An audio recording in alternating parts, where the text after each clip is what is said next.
Hi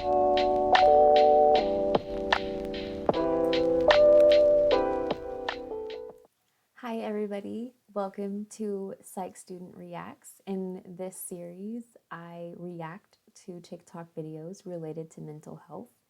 How this works is I search in the TikTok search bar for various topics related to mental health, and I scroll through the top videos and react to them in real time, and I'll even pause and kind of explain and even give my own 2 cents or experience on the topic. Hi fam, thanks for coming to the new episode of Psych Student Reacts. I've had a bit of a rough week trying to get back into my schedules and everything. So I'm actually recording 2 episodes in a day today.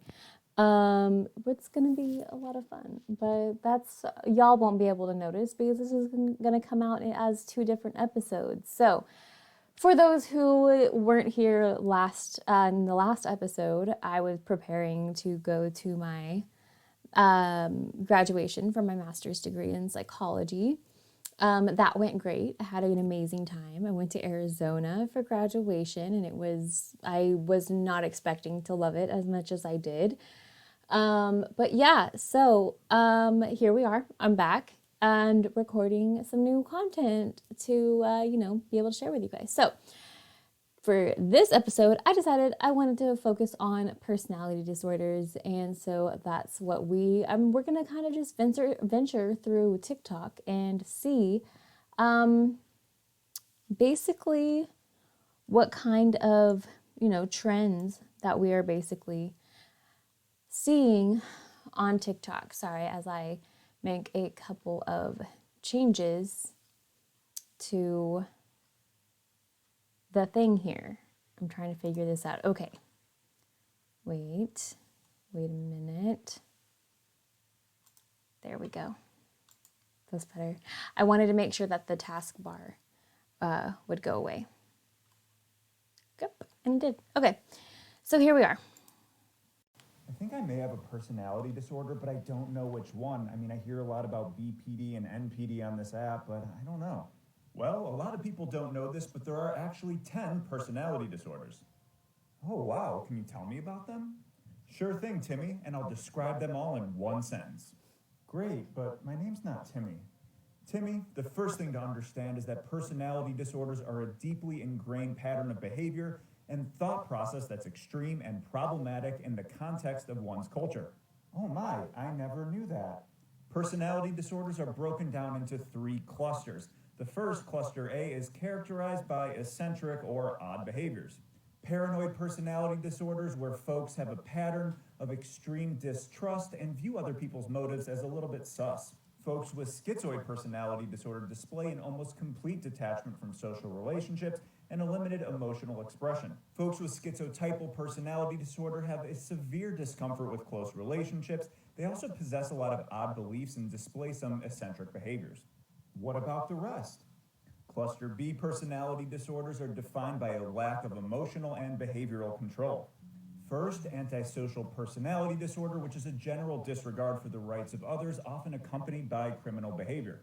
Borderline personality disorder is defined by struggles with emotional regulation, relationship and attachment insecurity, and high-risk behaviors to cope. Histrionic personality disorder is defined by excessive emotional expression, shallowness, and attention-seeking behavior. Narcissistic personality disorder is believing that you're better than other people, you have a need for excessive admiration, and a lack of empathy. Are you ready for cluster C? Oh yeah. Cluster C is avoidant and fearful behaviors. Avoidant personality disorder is a pattern of withdrawing socially, feelings of inadequacy, and hypersensitivity to negative evaluation. Dependent personality disorder is a pattern of submissiveness to others and an excessive need to be taken care of. Obsessive compulsive personality disorder, different than OCD, is a preoccupation with orderliness, perfectionism, and control. Oh wow, I can really relate. I think I may have all of those. No, you don't. However, you can have unspecified personality disorder where you have characteristics of various ones. Yeah, you're probably right. So this was a really, really great overview. One of my favorite things that I basically studied throughout my master's degree was personality theories, which basically kind of directs to personality disorders whenever you start getting into the psychopathology of personality just in general, and how personality develops. And something that really became apparent is just how many people that I react with, or not react with, but that I interact with on a daily basis kind of emit some of these characteristics. I'm not diagnosing, but I end up noticing patterns of behaviors and patterns of personality traits that become unavoidable at times, especially if you interact with those people on a daily basis. But like they said, sometimes it can seem like, you match all of the symptoms of all of the personality disorders. And that doesn't mean, while that doesn't mean that you don't have, or that you do have all of those personality disorders, you can share, like he mentioned, you can have unspecified personality disorder, meaning that you share specific characteristics from different clusters or personality disorders. And especially there's certain things, especially those who fit under cluster B personality disorders, a lot of because they are sectioned off into different clusters, and those different clusters all have specific traits that are similar within those clusters. Cluster B, like they said, struggles with emotional regulation and basically self-awareness of your emotions and not being able to identify or control your emotion. And in a lot of cases, whenever it comes to borderline personality disorder, narcissistic personality disorder, and histrionic personality disorders, you normally see a lot of the same behaviors specifically from those three. Like I said, I talk about this one individual a lot that I have experience with, who I know for a fact has been diagnosed with at least a couple of different cluster B. And while it might not be valid to have multiple cluster B diagnoses, I still think that it's absolutely possible to share a lot in common with a specific cluster. If you were diagnosed with one of the disorders under a specific cluster, chances are you might also share some specific instances with the other disorders under that cluster as well. But again, I'm not a doctor. I don't diagnose people, but I am fascinated with the research behind seeing these types of patterns and how we can overcome them and how we can normalize the conversations, because I think that we all realize sooner than later that a lot of people struggle with these types of feelings.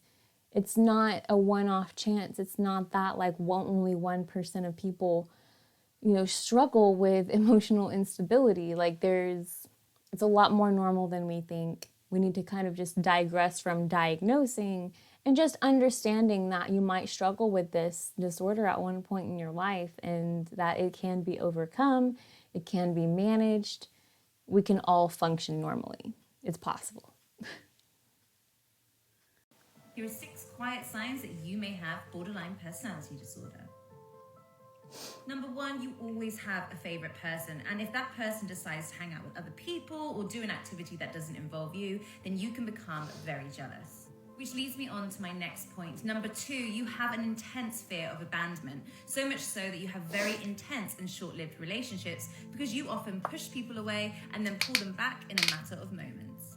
Number 3, you often fantasize and obsess about someone despite not being in a relationship with them.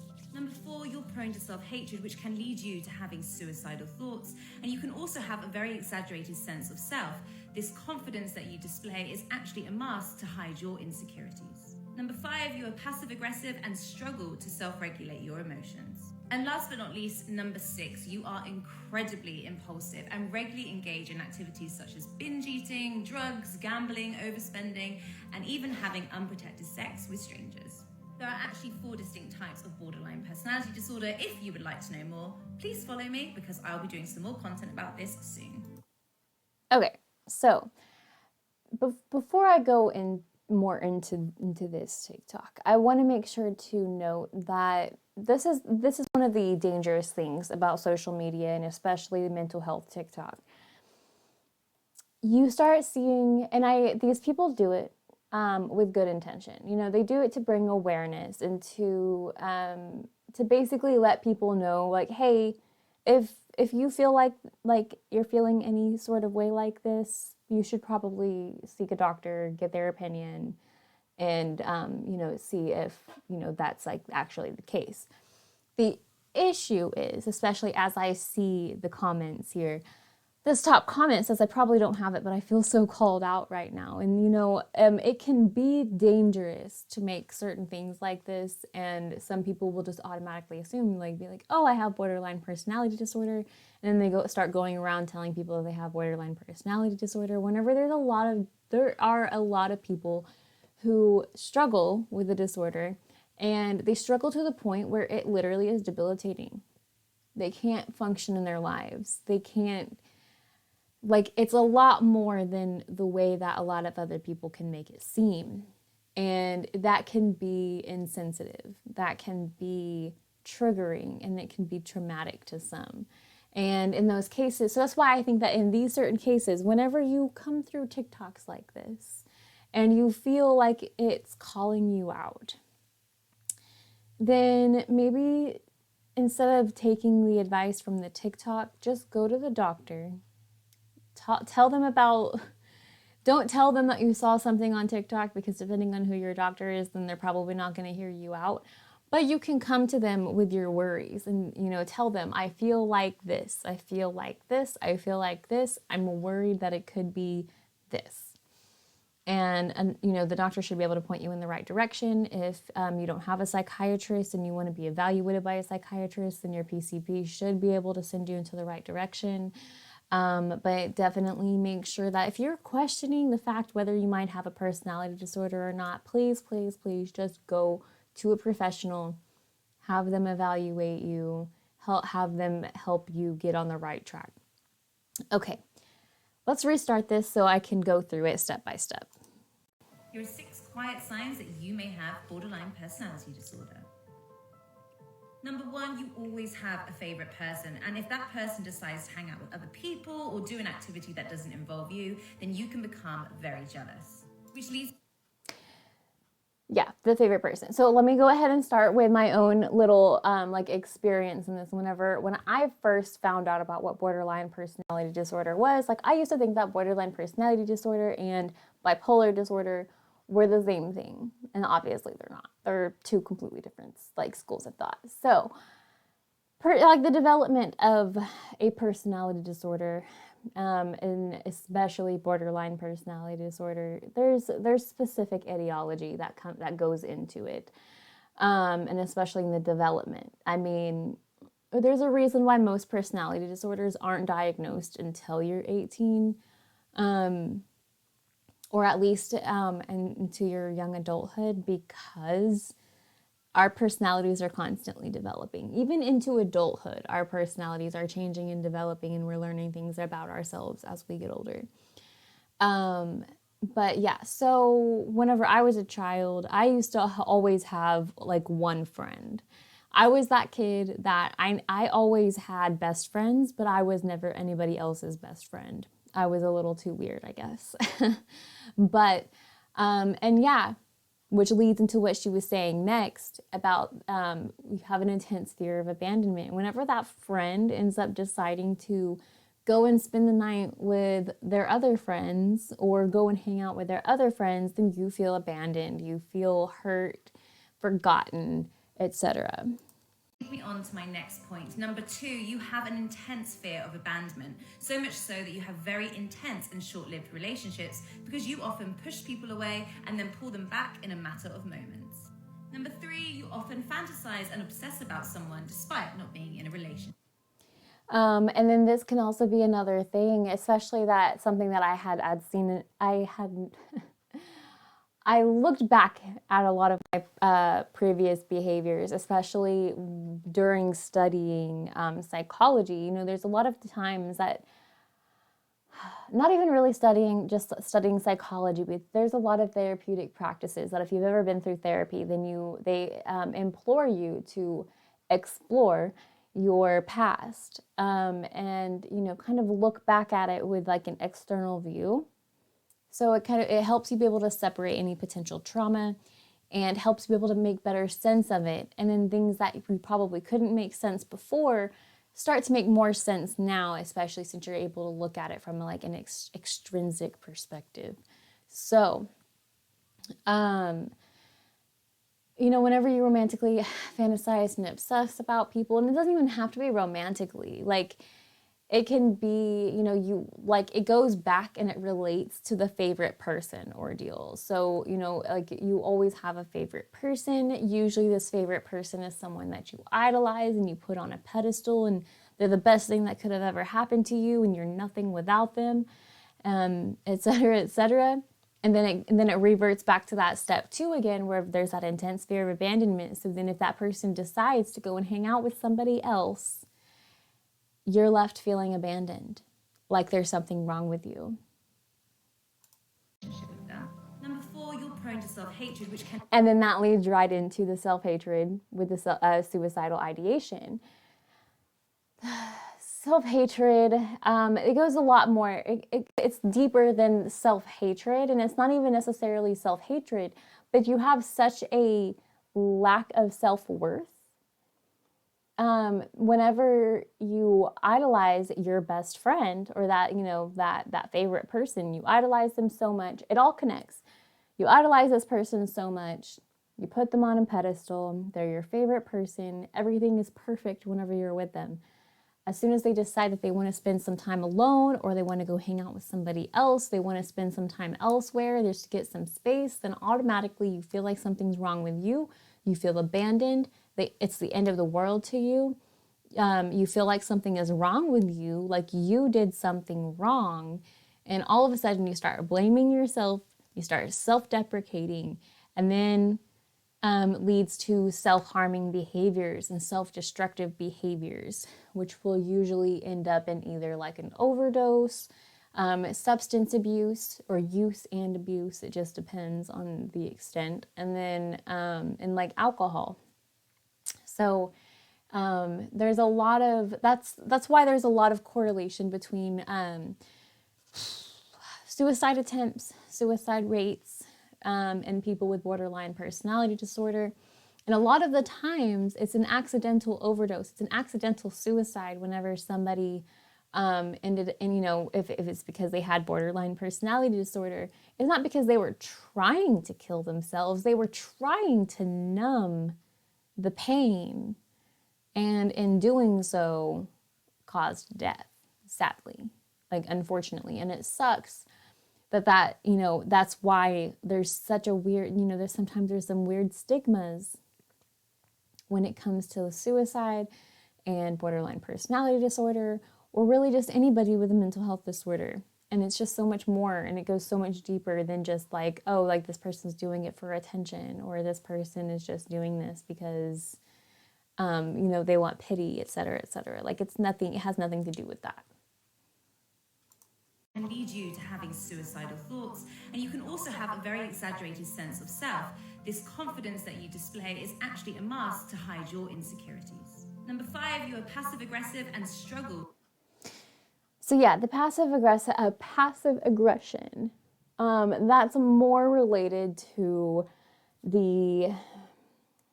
you're not able to regulate your emotions. You're not able to process your emotions more properly. A lot of the most recent research that I've done was based on borderline personality disorder, and a lot of the times borderline personality disorder comes from people who have experienced childhood trauma, and it's not like a direct cause, but a lot of the cases that we look at, you can see that borderline personality disorder was caused by childhood trauma. And in some of those cases also, it was specifically sexual abuse trauma. And so in a lot of those cases, you know, especially depending on the age group, because there's a lot that can be said about specific things happening at specific times of development.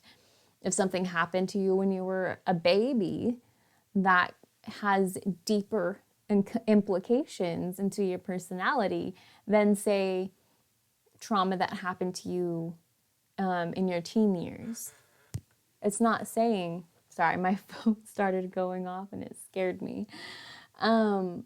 It's not saying that the trauma that happens to you later isn't going to affect you as harshly as trauma that happens as a child, but it affects you differently. Because, you know, if you had a really smooth childhood up until adolescence, at least up until adolescence, you had some of your foundational needs being met.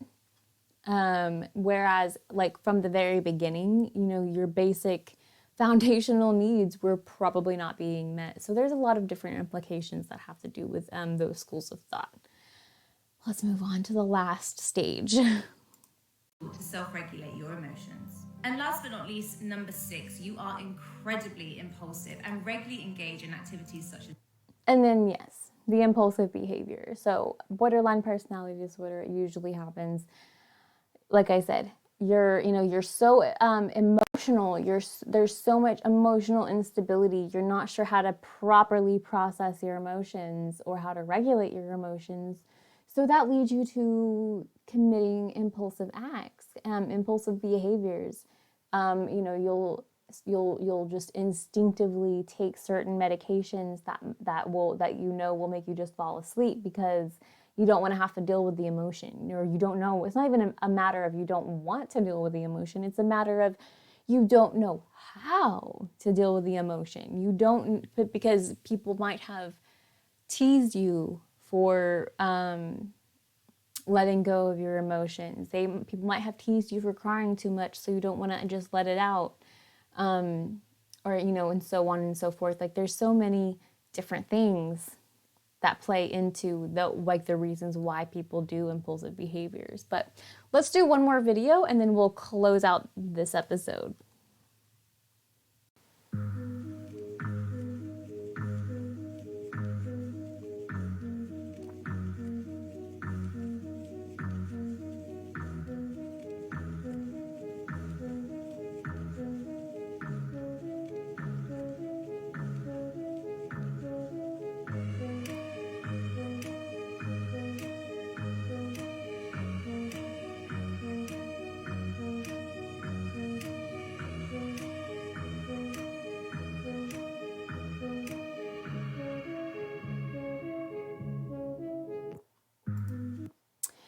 So I have a lot, like, certain content like this can be really triggering. I don't know about anybody else, but I don't mind being pretty open with my own experiences when it comes to my mental health. I have not been diagnosed borderline personality disorder. However, I have had moments, I've had fits, I've had screaming, crying episodes like that. And there's, you know, like, you have to be able to get through it in specific ways. Like, and the goal is to get through it without self-harm, or without impulsive behaviors, you know, without turning to medications and alcohol and potential behaviors that could actually end up harming yourself in the long run. So I have to say, I have to give props for at least explaining this in a sense, at least biologically or like pathologically, because it does make sense. Yeah, it has to do, like, there's like the iambic system, or is it the iambic? Or no, the limbic, there we go. The limbic system in our brains. You know, it consists of like the hypothalamus, the amygdala, the thalamus, and the hippocampus. And all of those have to do with like your cognition, your memory, your emotional regulation, especially with the amygdala. So there's a lot of stuff happening, and that's why like our brain development over time is so important, and that's why specific periods of our lifetimes and our developmental lifespan, why it matters if you experience trauma at specific points in your life, and especially in your childhood, because it affects the way that those parts of your brain develop. And your brain doesn't fully develop until you're actually like 25 anyways, so, or around 25, approximately 25. So like there's a lot of damage that can be done in that, in whenever you're developing in your brain anyways. But yeah, I mean, the reality is that, mental health disorders are not pretty. It's not glorious. It's not glamorous. It's not something that people aspire to deal with. So the point of this overall, like what I'm even doing in this lifetime, is to bring the normalcy. We all have specific things that we've dealt with, that we've struggled with. And even if it's not an actual disorder, we have all experienced mental health type symptoms. So why can't we talk about it, normalize it, and create better access and resources for those who struggle? Anyways, that's all I really have to say. I think that's a pretty good note to end it on. Thanks everybody for tuning in, and I will catch you guys in the next episode. Bye.